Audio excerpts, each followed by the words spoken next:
Hello, folks. Thank you so much for joining us this afternoon in honor of Native American Heritage Month. We will be getting started in just a moment. So go ahead and get comfortable and we'll get going shortly. Thank you.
Hello, everyone. Thank you again for joining us this afternoon for this program. I'm guessing we'll still have a few more people streaming in, but for the sake of time, we will go ahead and get started. So I will turn things over to Judy Wyman-Kelly.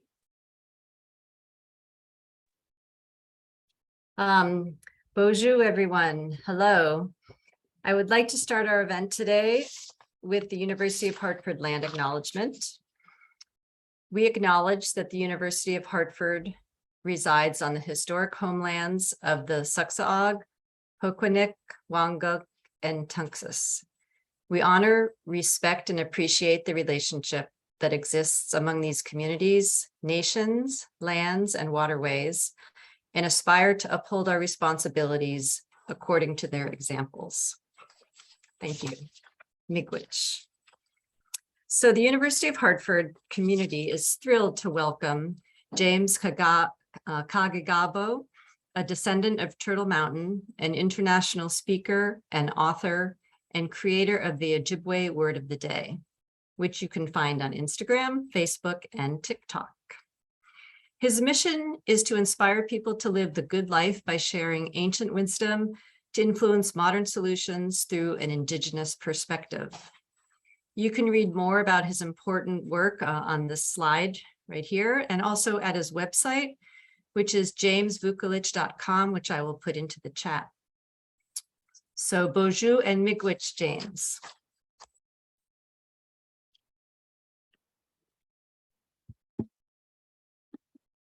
Bonjour, miigwech, for that lovely introduction. Aho, Ngamajita, I'll begin. Bonjour in the Noe Makanatok. Anin, Kaagegaabaw Anishinaabeg. Mekanak and Dudem. Mekanak Wajuling and Dunchaba. Beshoga Kabakang and Danongom. Apajigo miigwech. Bizindawieg. Mino-wadash ganawabim mieg. Ew. Ingichi miigwech wendum. Jigagigirian. Oh, Aman. So I'll speak some English as well. Hello, all of my relatives. My name is Kaagegaabaw. I'm Turtle Clan. I'm a descendant of Turtle Mountain. I live close to Minneapolis today, Kaagegaabaw, the place of the falls.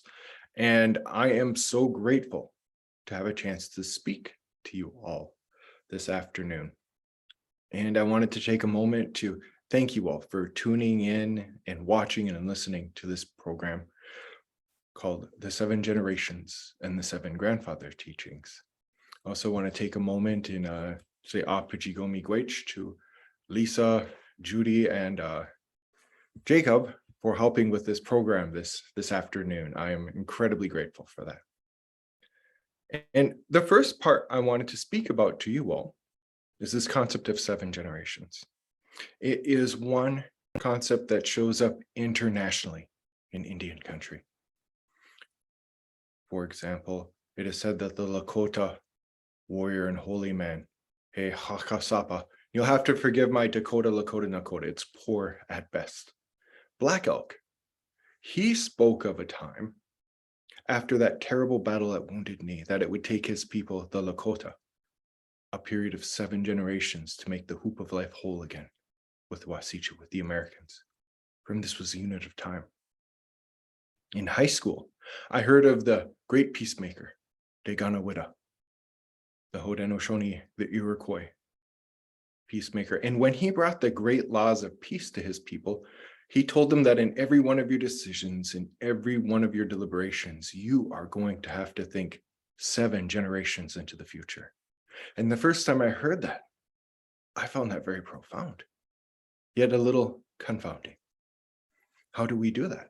How do we come up with a decision, an action, a choice that will affect someone we will never see, we will never visit with, we will never speak to, listen to, or hold? How do we come up with a decision that will affect someone 7 generations from now? And what I'd love to present to you all this afternoon is an Anishinaabe, Ojibwe, Chippewa, Nakaway, Saulteaux perspective of that. Each one of those names is referring to the same group of people, to the same tribe. And I think it's important to begin by stating that this is an Ojibwe perspective, an Anishinaabe perspective. Those names are the autonyms for ourselves. They're the names we call ourselves. Our endonym is another way of saying that. And I think it's important to mention in the beginning, and not everyone is aware of this fact, but Lakota, Dakota, Nakota, Haudenosaunee, Iroquois, and Ojibwe are as different from each other, comparatively speaking, as Somali, German, and Mandarin Chinese. 3 different languages spoken on 3 different continents by 3 different nations of people.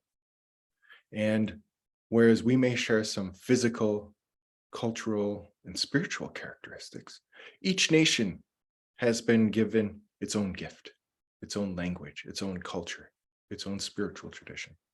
So I think it's important to acknowledge in the beginning that we're talking about an Ojibwe perspective.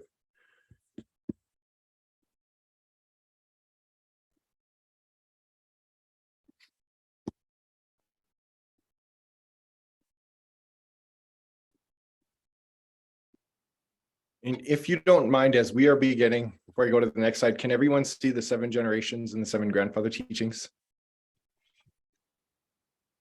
Yes. Excellent. Thank you so much.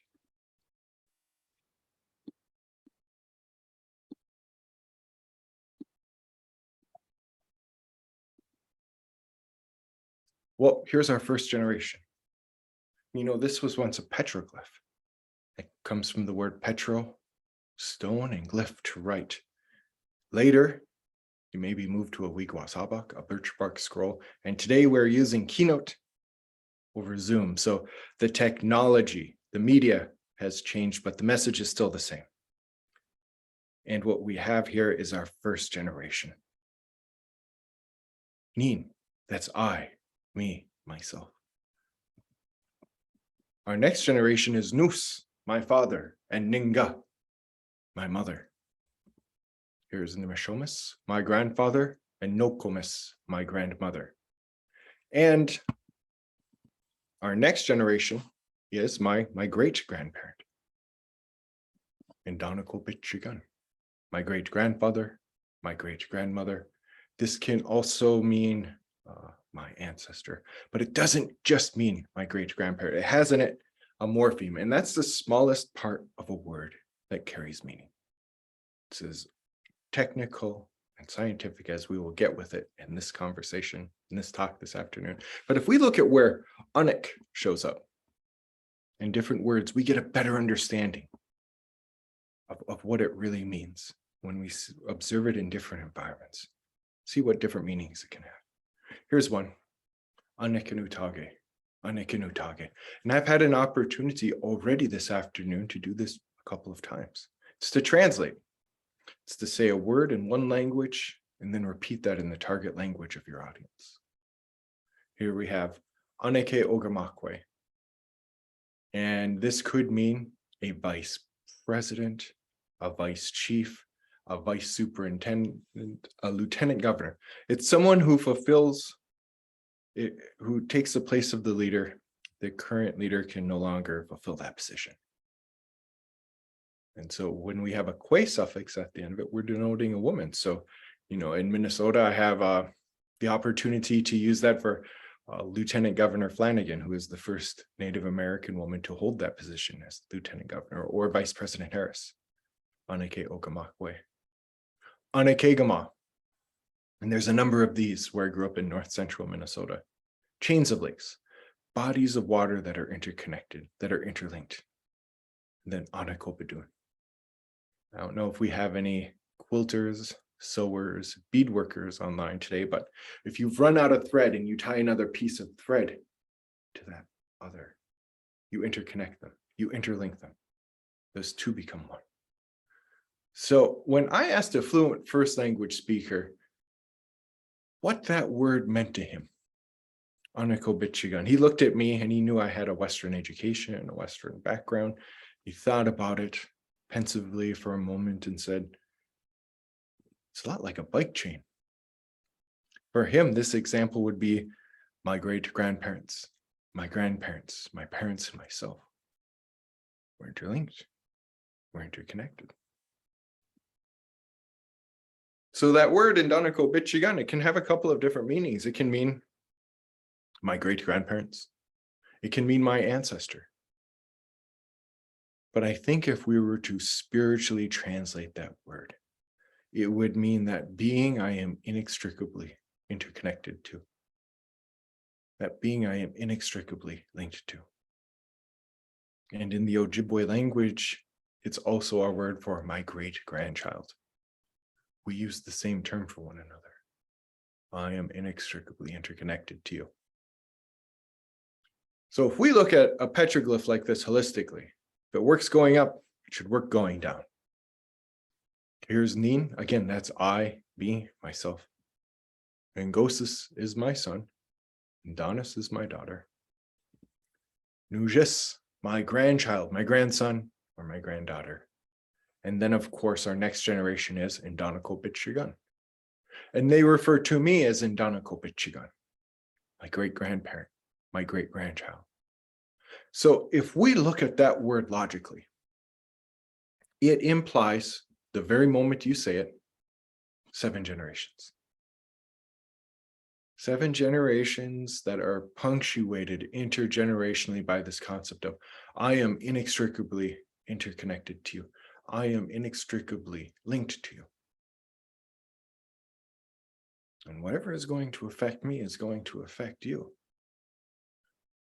I've worked as an Ojibwe teacher for well over 2 decades. And often I've been asked, well, how do you translate 7 generations into the Ojibwe language? And I think that's almost too clumsy of a question.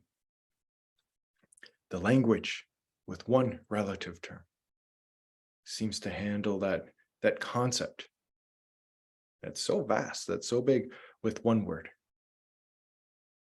with a degree of sophistication and elegance. And Danako-Bichigan, my great-grandparent, my great-grandchild. So the first time I saw this, this idea of interconnection, this idea of relationship, it brought up a number of teachings that take place both scientifically and spiritually all over the world.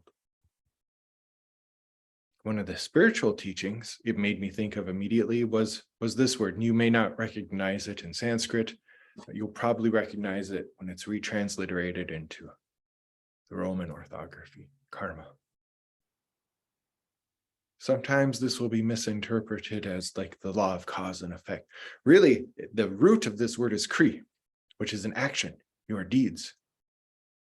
So your karma are your actions, they're your deeds. You can develop good karma, you can act altruistically, you can act with benevolence, with generosity, with care, with affection. And that is what will come back to you. You may also develop bad karma. You've acted in a negative way. Maybe you've been greedy, maybe you've been self-centered. Maybe you've even been malevolent, and that is what we'll return to.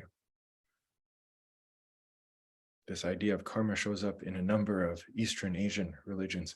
In Middle Eastern religions, particularly in the New Testament, this will become, you will reap what you sow. Whatever seed you have put in the ground, that is the plant you should expect to grow. Jesus may be even more explicit about this when he states that if you live by the sword, you will die by the sword. Your actions will have a reaction. From an Ojibwe perspective, your actions will have a reaction that will have a reaction that will echo through the generations. It shows up as a law of physics. For reaction, there's going to be an equal reaction. And the first time I saw a double helix, after learning what that word in Vukelich to be interlinked, to be interconnected, what I saw here were links in a chain. And it made me think, well, what am I passing down to my great-grandchildren? What did I inherit from my great-grandparents? Be my genes, be my DNA. It's the very building blocks of my being. And all of a sudden, I began to think of, well, what was my great-grandfather's experience like? My great-grandfather was born 100 years before me. And in his life, he would see an extraordinary amount of change. He would see the creation of the Turtle Mountain Reservation. And the reservation became then a place that he could not leave without express written consent from the Indian agent at the time. That meant if he did leave, if he went off the reservation, he could be engaged by the United States Army. He'd be deemed hostile. I think a more contemporary term for that is an enemy combatant, where he could be killed. He would lose his religious and spiritual freedom. Before I began this today, I smudged with wingushk. This is our Ojibwe word for sweetgrass. It's one of our Nukwesigan. It's one of our 4 sacred medicines. And I introduced myself in the language. In his day and age, until 1978, that could have been an arrestable offense on the reservation. He wouldn't have done hard time, maybe a day or 2 in jail. But those might be lost wages. He may get fired for that. He may not receive his rations, and he'll need those because he can't hunt, fish, or trap, again, without written consent. And he'll go through a huge change that will affect every indigenous person you'll meet. He would see a huge change in his family structure. His children, my grandmother, and his grandchildren, my mother, would go to residential and boarding schools. These were total institutions.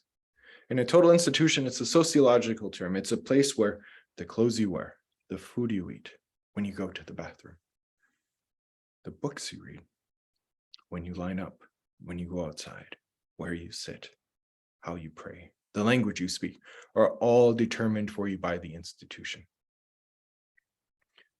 I think we're all familiar with 2 perfect examples of total institutions. One would be the military, another prison. And in these total institutions, my mother, my uncles, my grandfather, my grandmother, they would have no exposure at all to the language, to the culture, to the history, to the spirituality. The mandate of the boarding school was to kill the Indian in order to save the man. And so many children who went through there would go through emotional, physical, mental, spiritual, and sexual abuse.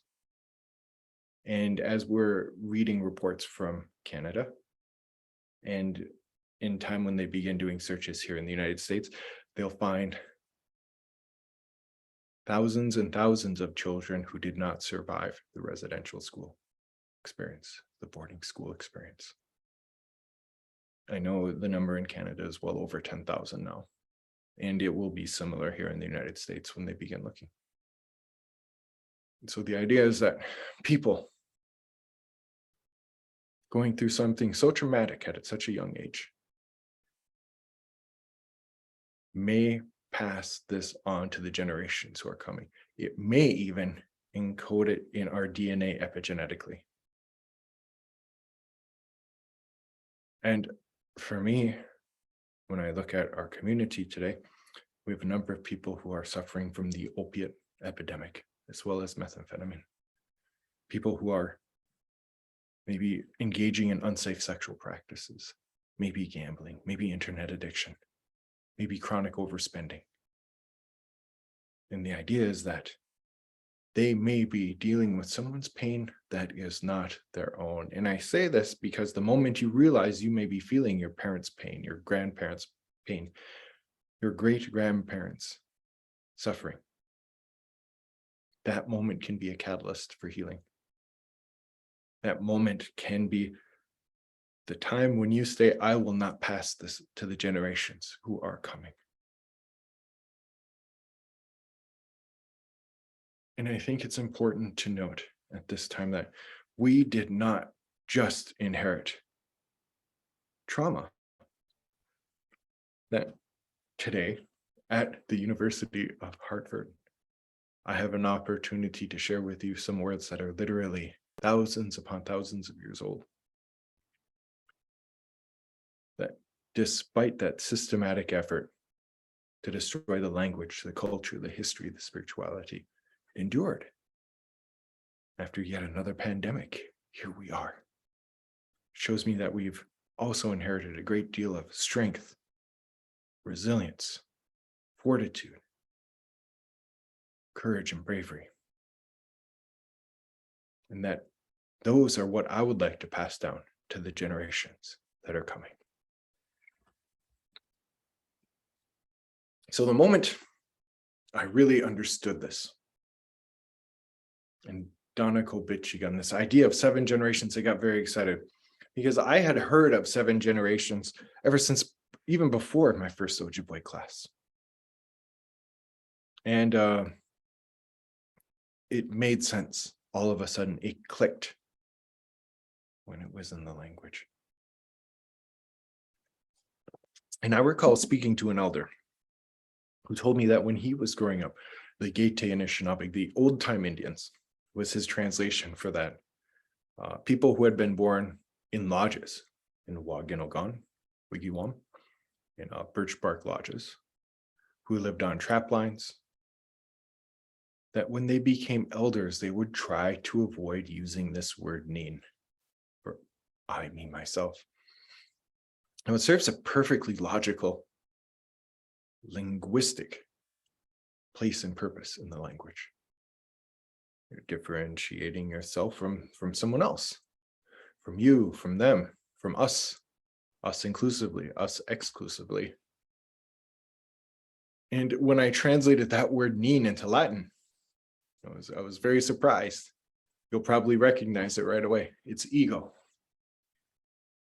And everyone who is watching this today has dealt with someone who is egotistical, egocentric, egomaniacal.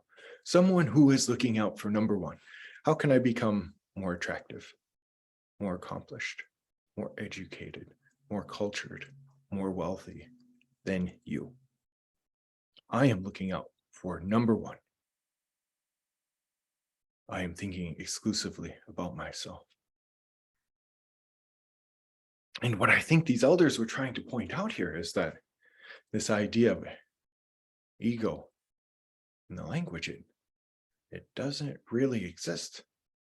For them, they're saying, I am a link in the chain that's going all the way back and going all the way forward. I can't say I, me, myself, because I am all of my relatives. And all of my relatives are me. I am inextricably interconnected to them. So when I greeted you all, hello, all of my relatives, they mean it. For them, the spiritual teaching was only Kije Manadu, only the kind spirit, only the benevolent mystery, only the creator, only God can say I, excluding you. For them as human beings, they're interconnected, they're interlinked. for them, they said, we will reserve this term then for the spirit. And then I will acknowledge all of my relatives.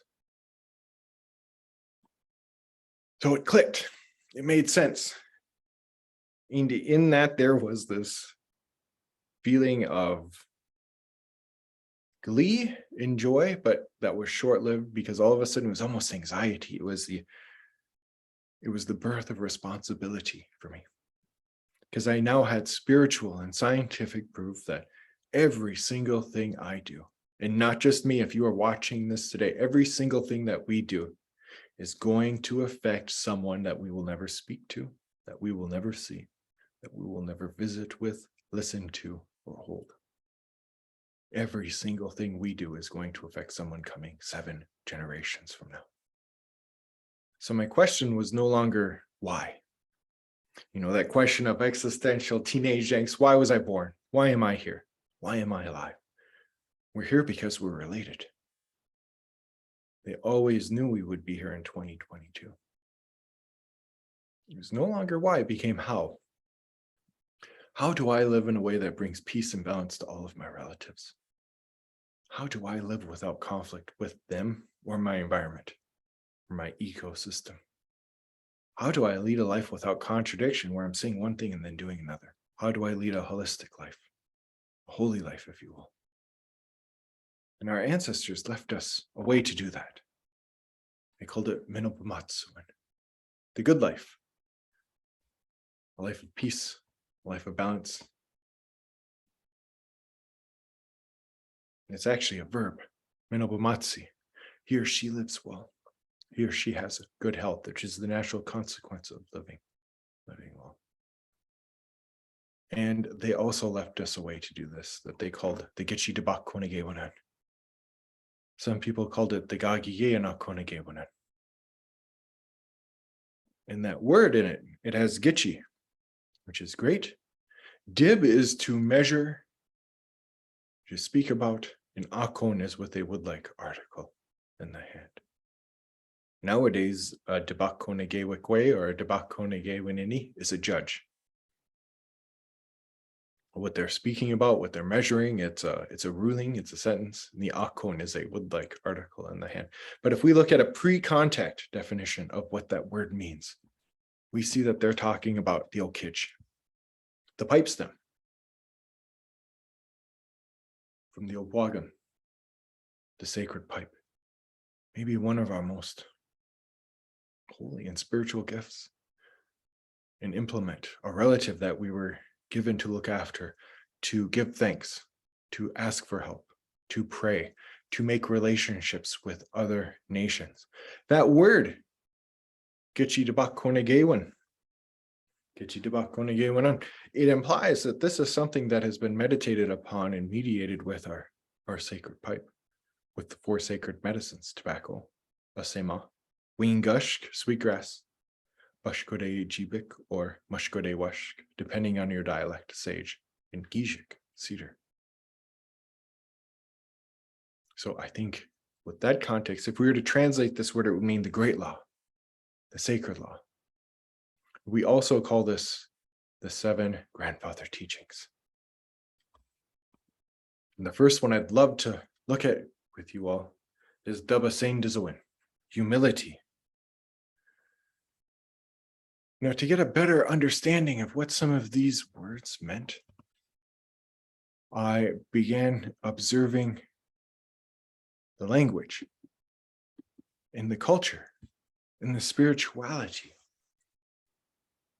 And one of the most ancient ceremonies I found, it's called the Gi-Igoshamon, the vision quest. You've probably heard of this before.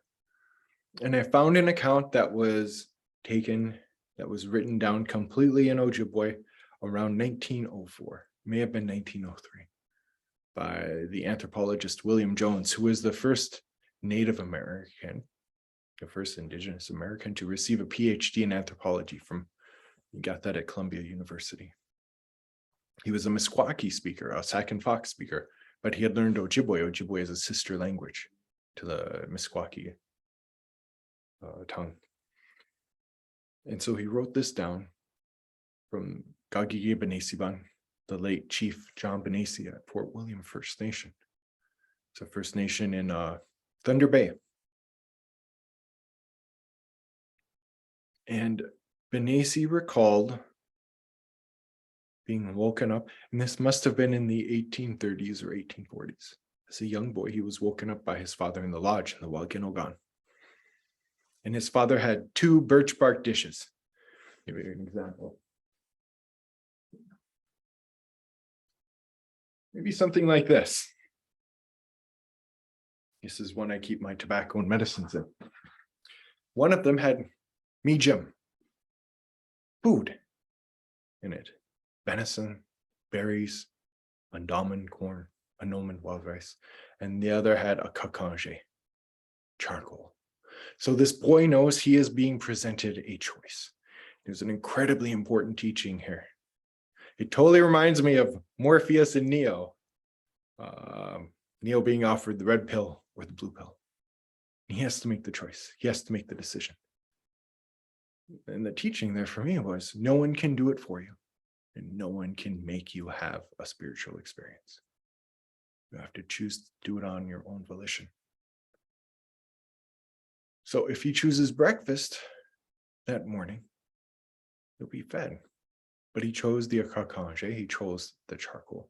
The old man picked up the charred piece of wood, marked his face with it several times, makadeke, to blacken the face.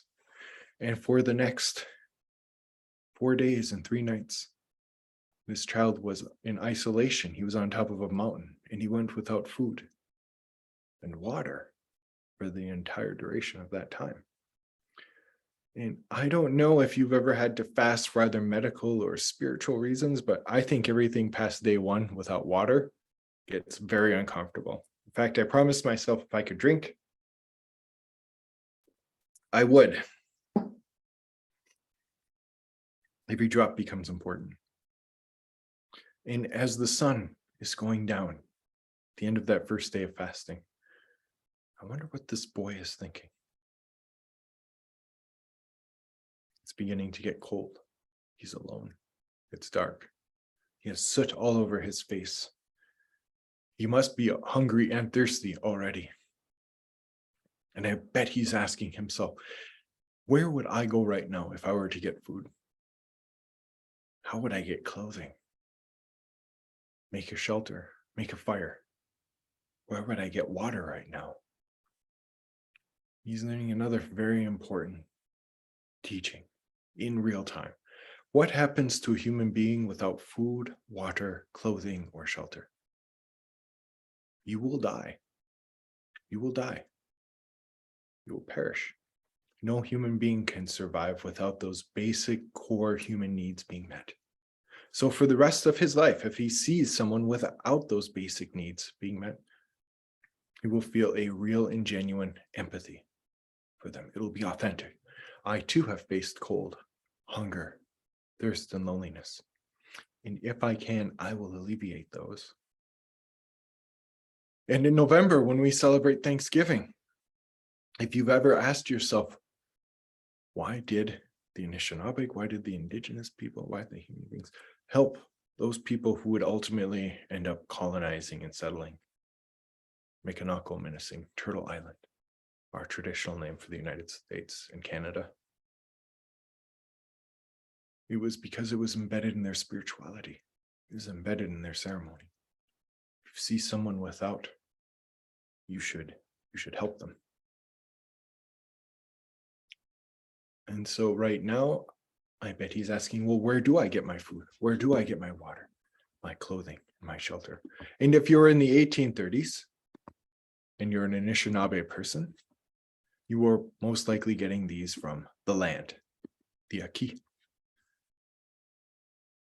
You're getting them from the Awasiak, the four-legged, the Benashiak, the birds, the Giguyak, the fish, the swimmers.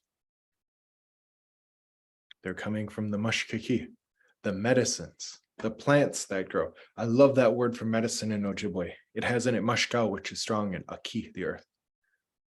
When Anishinaabe is ill, when Anishinaabe is in need, healing, he or she seeks out the strength of the earth, the mitigug, the trees are giving us a shelter. They're giving us fire. They're giving us the very oxygen we need to breathe. And the sacred water, the Nibi, is giving life to all of it. Right now, he is learning descendent because he has realized that he has a relationship with each of the animals, the birds, the fish, the trees, the plants, the water. And in that relationship, they all become relatives. So whenever he says, Buju and Denoe Magneto, he is addressing all of them. He's addressing the Asanik, the stones that he stands on. And in this, he is really learning descendent, humility.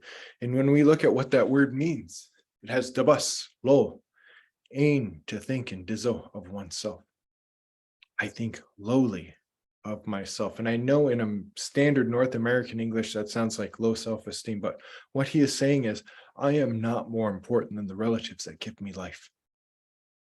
In fact, I think lowly of myself. I know I cannot survive without you. In etymology, I heard for the word Anishinaabeg, human being, comes from Nigagoonsaminakaning, the Red Gut Indian Reserve in northwestern Ontario, where for them it was Anisha, for nothing, for no reason, and Abe, which is a being, or the male of the species.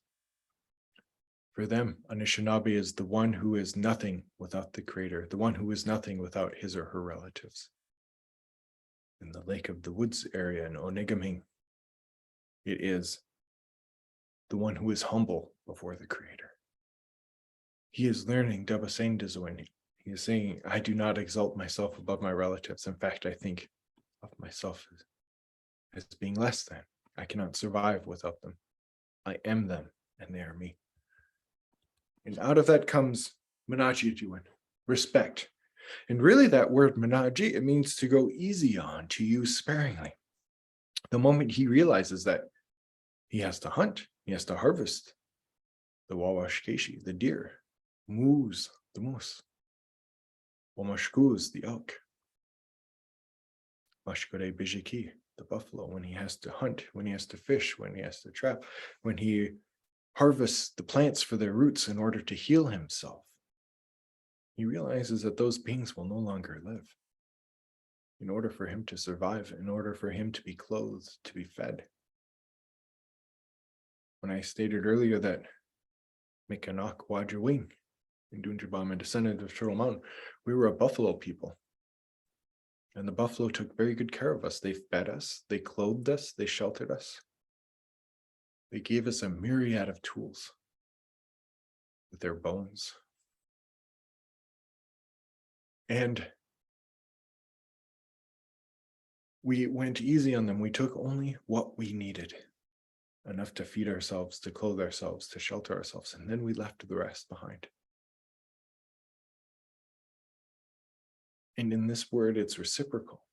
From an Ojibwe perspective, it's the buffalo, it's the plants, it's the water who is going easy on us, who is saying, if we do not take care of our younger sibling, they will perish, they will die.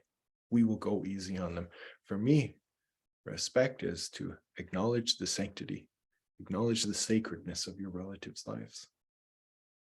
And this boy is probably asking himself, well, who else does this for me? Who else feeds me, clothes me, gives me medicine when I'm ill, a place to live? Be my parents. And why do they do that? Because they love me. Now, I don't think that this word is a definition of love. I think it's a description. I think it's trying to describe how the eternal moves through us. And in that word, there's Zog, which is to emerge. This is a friend of mine's Indian name, Sagachwe. Zog is to emerge, and Ajiu is the mountain. He or she comes from behind the mountain. And what I love about this video I'm about to show you is this is exactly what this boy would have seen in 1830 or 1840. This is the sleeping giant. This is Wainabosho. And in a moment, you'll see Sagachwe.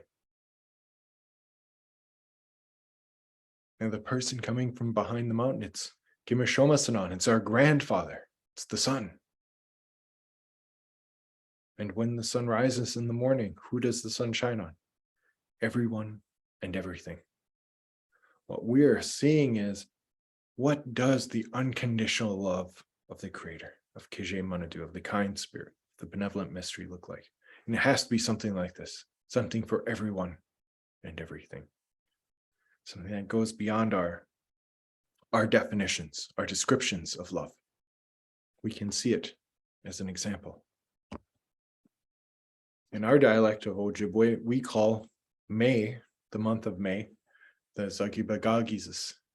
It's the budding moon. Zag is to emerge, bug is the leaf, and turns it into a verb. And here are seeds of mandaman, of corn, the wonder seed. And after the seed has been planted, in the spring, you'll notice that the sun is out longer. The days are longer. It becomes warmer. The thunder beings fly overhead. There are rainstorms. And all of a sudden, deep within that kernel of seed, life emerges. And when this corn comes to fruition, the corn will feed a thief or a teacher, a priest or a prostitute. We're seeing by example, what does unconditional love look like? And how can we treat our fellow relatives? It must be something like that. And I always try to include this now in my talks. If there is someone who you have that deep love for in your life, if you want to express that to the Mino-Ojibwe, you can always say, Gizagi'in, I love you, or Gizawenamin. It's another way to say that. I love you. And when you have this love for all of your relatives, it is for the benefit of all of them. And the eternal emerges from deep within you, from beyond thought, from beyond words. And when you live with that kind of love, it will change the very center and the very core of your being. This is our grandfather teaching. This is our sacred law of bravery, of courage. Zungede Ewen. I absolutely love the translation of courage for this word. It has in the Latin, has in it that Latin stem cur, the heart, to lead a life with heart. That's exactly what they're speaking about in the Ojibwe language. Zungede means he or she has a strong heart. And there was a story that I heard that radically transformed the way I look at this word, Zungadee. And it deals with the arrival of the Wanji Dewegan, the Dakota drums, here in Minnesota. And the beginning of this story is dark, but its resolution is absolutely inspiring and transformative. And it begins in the late 1860s, maybe the early 1870s in the Dakotas. You know, North and South Dakota states didn't exist yet. And there's a Dakota village there that is attacked by the Chmokumanak, the long knives, the Americans. The long knife means it's a reference to the bayonets that they had at the end of their rifles. And the soldiers had arrived there to annihilate, to decimate the village. And it said that a woman, Wiaka Shintin, tail feather woman, hides in a pond, completely submerged underwater, using a hollow reed to breathe through to avoid being found and detected by the soldiers. If she's found, she'll be killed on sight. Again, they weren't there to take prisoners. They were there to destroy the village. And it's said that she hides underwater for 3 to 4 days. And while she is hiding, she has a vision from Wakan Tonka, from the great mystery, from the great spirit, who tells her that the spirit is very disappointed now human beings are living. There's a great deal of violence, brutality, and bloodshed taking place. The Civil War has ended. There's a great deal of bloodshed there. wars and the battles for the Great Plains are taking place. And the Dakota, they are not just fighting the Americans, they are also engaged in a war with the Ojibwe. And we don't know how long that war had been taking place, maybe 100 winters, maybe 200 winters. But there had not been peace between the nations. And Wiakashintewin Feather Woman is told that if the Dakotas were to present the Ojibways with a drum, it would bring peace to both of their nations. She's able to mystically escape. She flees to the nearest village, Dakota village, where she relates her vision to the holy men. And they begin at once creating the Bwanji Dewa, the Dakota drums, the big drums. And when the drums are created, they're brought to Minnesota, and they say at Mississauga, at the original Mystic Lake, at Lake Mille Lacs, and where the Ojibways accept the drum and sing songs together, that it does bring peace to both of their nations, where they are able to sit with one another. And when they sound the drum, what they're actually doing is playing the instrument that makes the sound of the heart. That's what that word means in our language. It has de, the heart. Way is the sound or a voice. In a gun, it's a tool or an instrument. It is the instrument that makes the sound of the heart. When they strike the drum, it represents both of their hearts beating as one. When they are singing the songs, they're speaking with one voice. When the smoke is rising from the Chunupa, from the Opagan, from the sacred pipe, that represents both of their prayers, raising to the heavens. And these people who had visited the worst of what war has to offer, pain, terror, anxiety, animosity, hatred, and violence for so many years, had at this point said, no matter what happens, I shall never raise my hand to you again. And maybe if the people who had fought one another, who had killed each other's relatives, maybe if they did not find complete peace in their heart, they were able to say, I will not pass this legacy down to my children. They will know peace. My grandchildren will know peace. My great-grandchildren will know peace, and their great-grandchildren shall have peace with the Dakota. Strength of heart was no longer, I am unafraid to go and fight and kill Dakotas. It became, I am unafraid to treat Dakotas as relatives. And this peace has endured. In fact, these drums will be played this weekend in acknowledgement of that indigenous treaty that was signed with the Dakotas. And as Ojibwe and Dakota language activists, we have worked with one another. We have taught next to each other. We've been colleagues.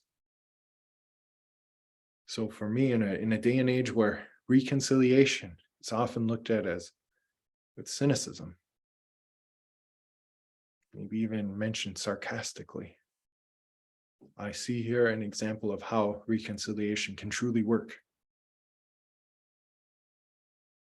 And for me, that is a moment of hope.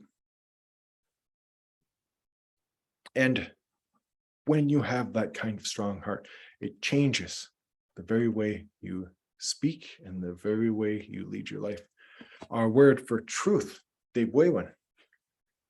One etymology I heard, and in etymology, it's the story of a word, became Debwe, the heart, and way, to speak. I'm speaking to you from my heart. I'm speaking to you from the very center and core of my being. And if you are able to speak with that truth, it'll change the way you lead your life. Kwakwadazi is to be honest, but really it's to lead a life that is straight, that is proper, that is correct. And it's not about what you say, it's about how you live. You can tell someone to observe the way I lead my life, and the truth will invariably come out. It always does. And if you are able to lead a life with descendent, with humility, with mino-bimaadiziwin, with respect for one another, to acknowledge the sanctity in each other's lives, with zagiidiwin, with that compassionate, unconditional love for one another, with zungireewin, to have the strength of heart to seek out the good life, with deboywin, to speak from your heart, to speak from the very center and core of your being, to neither omit or ameliorate the truth, to tell it as it is, to kwakwadizi, to lead a holistic life where your actions are in alignment with your thoughts and your words, a holy life. Then every one of your choices, every one of your decisions will be positively beneficial for someone coming 7 generations from now.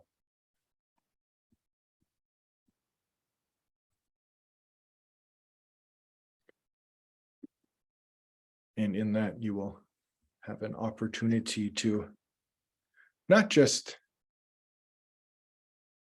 seek out a good life for your own benefit, but it will be, if you do seek out the good life, if you do seek out a life of peace, imbalance, and if you are all of your relatives, and all of your relatives are you, if you choose to lead Mino-bimaadiziwin, a life of peace, a life of balance, a life without conflict with your relatives or your ecosystem, your environment,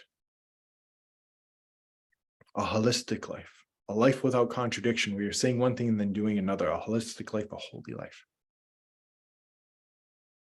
then you will truly change the world.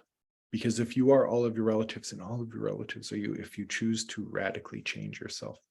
And when I am asked, how should I do that? Again, don't exalt yourself above your relatives. Seek out true humility. Acknowledge the sacredness of your relatives' lives. Respect one another. Love one another with that unconditional, compassionate love. To have the strength of heart, the courage, the sungide, when to do that. Then you will truly lead a life that is with truth, with honesty, and that is enlightened, it's intelligent, it's truly wise. So that's all I'm going to say this afternoon. I'd love to take a few questions. I see one in the chat. Does Anishinaabeg only apply to ancestors related to you by blood? But before I take this question, I should probably say Apajigo Miigwech Bizindawi. Thank you all so much for watching and listening to this program. I'm so grateful for that. Miigwech Bizindawi. Thank you again for listening. And that's all.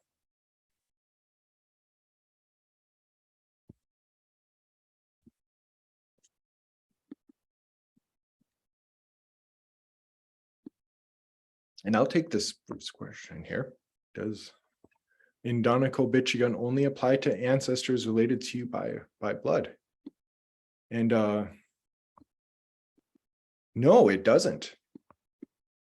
Again, your relatives are the beings you have relationship with. And again, that can be the Awasiug, the four-legged, the Benashiug, the birds, the Giguyug, the fish, the swimmers. It can be the Mitigug, the trees, the Asanig, the stones. Another word we use for stones is grandfather. Gimashomas and Anik are grandfathers. The Nabi with the water. You have a relationship with all of them. You need them to live. Therefore, they become relatives. And I always like sharing that with people because I think it changes the perspective of how you relate to not just fellow human beings, but to your environment.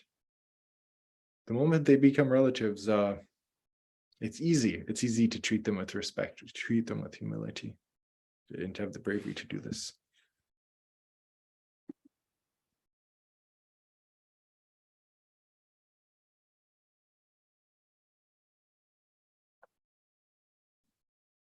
And Miigwech, Antoinette. Miigwech Kaagegaabaw, Lucas. I appreciate that. And I think this is, let me turn my camera on.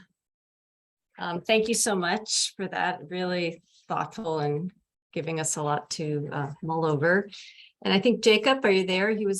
Jacob's a student at University of Hartford who is going to help with the Q&A.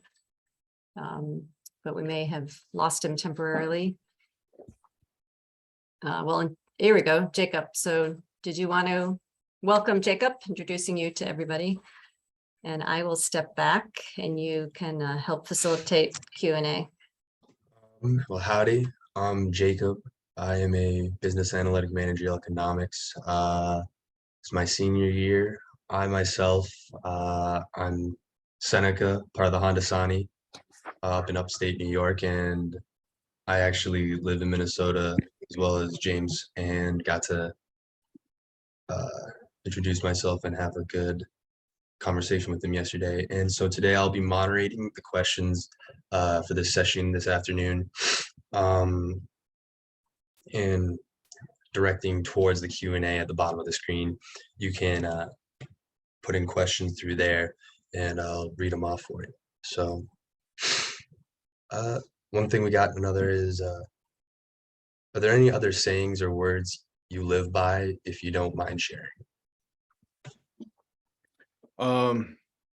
I love this question, and this is one of my favorite words. It's one I probably say every day. That I absolutely live by is Shawena Mishanam. And I used that briefly when I talked about to love someone. Gizagi in, Kishawenam in. I love you, and then I love you. And Shawenam, as a translation, is so beautiful to me. It can mean three different things in English. One is unconditional love. It also means to have compassion. I know the elders I talk to use the word pity, but I think pity in contemporary North American English has a different connotation than maybe compassion would probably be a better one. And bless.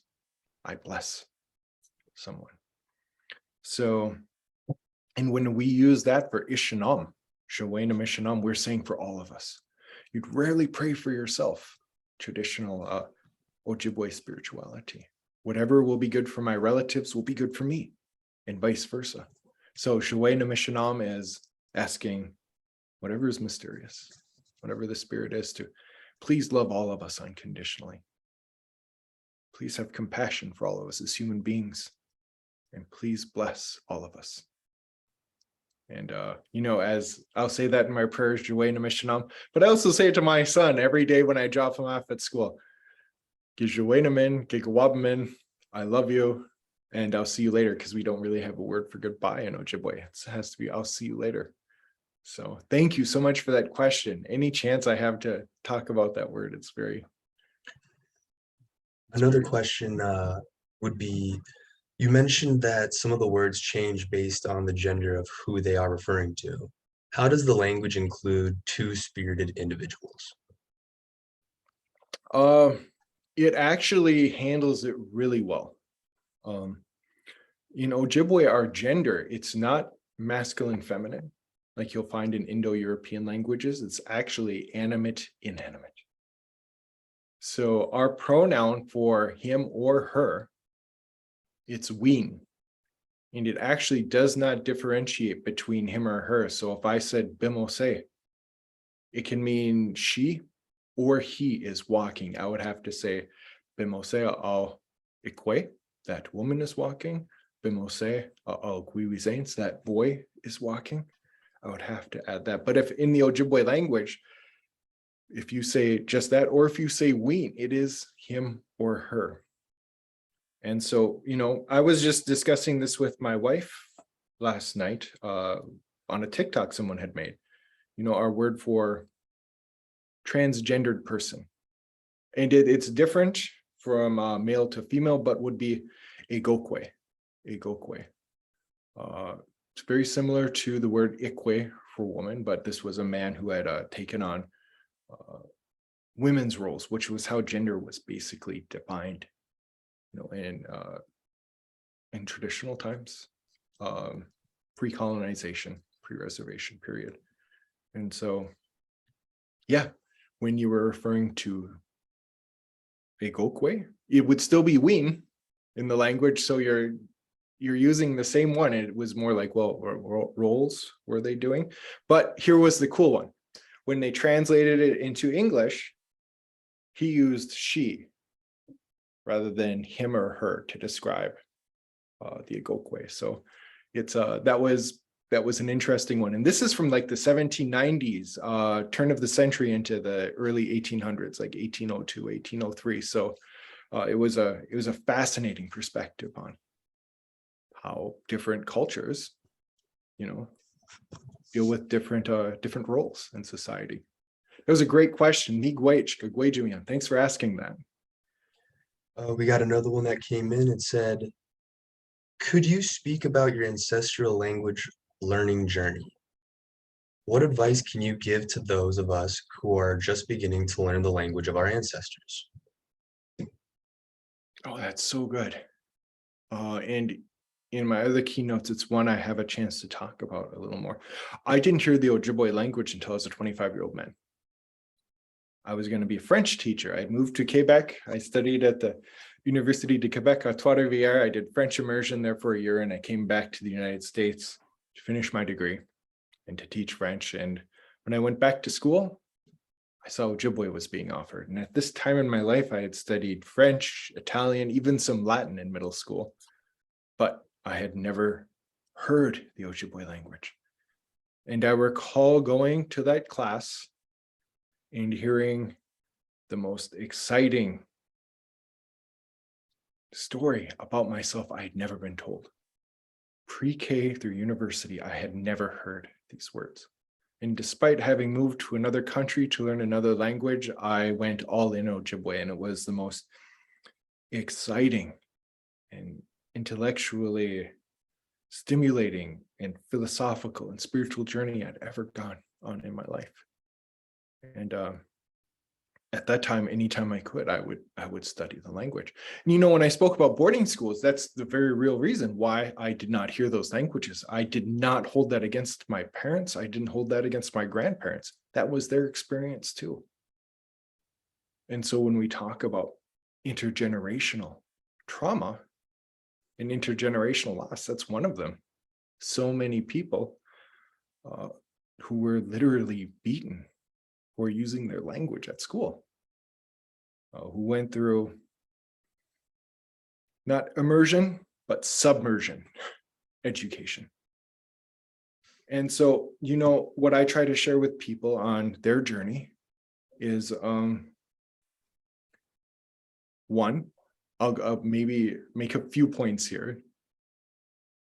One, you are dealing with a very complicated, sophisticated way of thought and speaking and description. You should not expect to learn everything right away. And I don't think you would hold yourself to that metric if you were learning German or Mandarin Chinese. You would say it takes time. Two, if you enjoy reaching for it, you will learn something every day and you will enjoy doing it. Three, even if you don't choose to become a fluent speaker where this is the main language you use on a daily basis, there are still so many beautiful words, concepts, and ways of viewing the world and relating to the world that your ancestral language can give you. Sometimes when I use these words, I can hear people's voices from thousands of years ago. And what you're doing is you're using a 10,000-year investment in you. When people ask, well, what will I do? What would I share with someone I'll never meet, speak to, listen to, or hold? They would say, I will show them how to lead a good life. How will I do that? I will put the teachings in the language itself. So that when you reach a day and age in your life, and you will, when you ask yourself, what is it to truly be humble? How do I respect my relatives?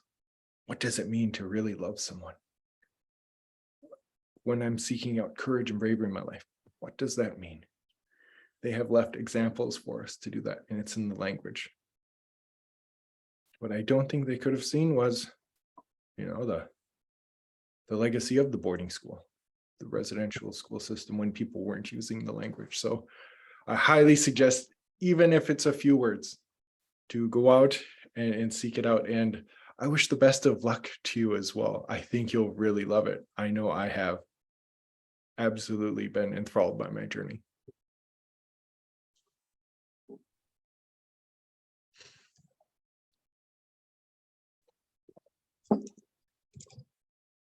I think that's about majority of the questions that came in. I just wanted to say thank you very much, James, for taking the time out of your day and educating a lot of people that wanted to be here and be informed about what's going on. So thank you. Oh, Miigwech, Jacob, and it's great to meet you. What a wonderful turn of events. It was a pleasure. Thank you so much.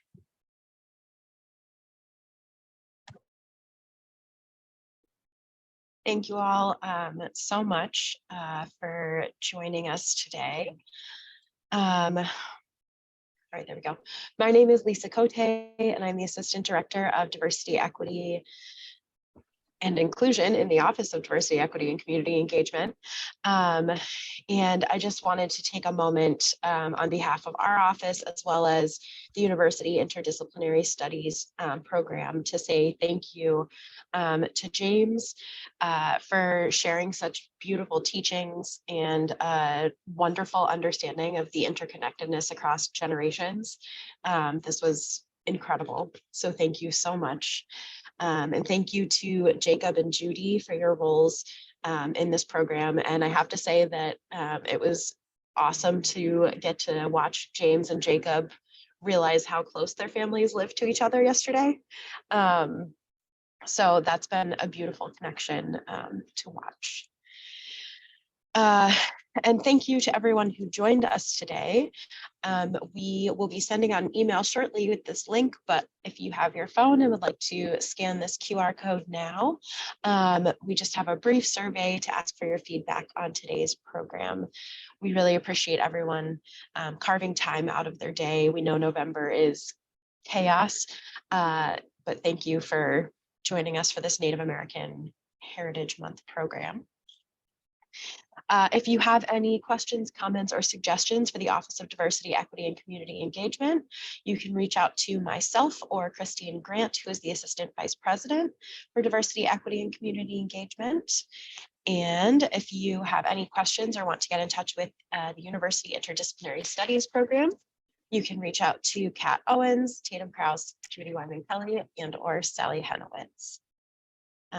Thank you all so much again for joining us, and I hope you have a lovely rest of your day and a lovely rest of Native American Heritage Month.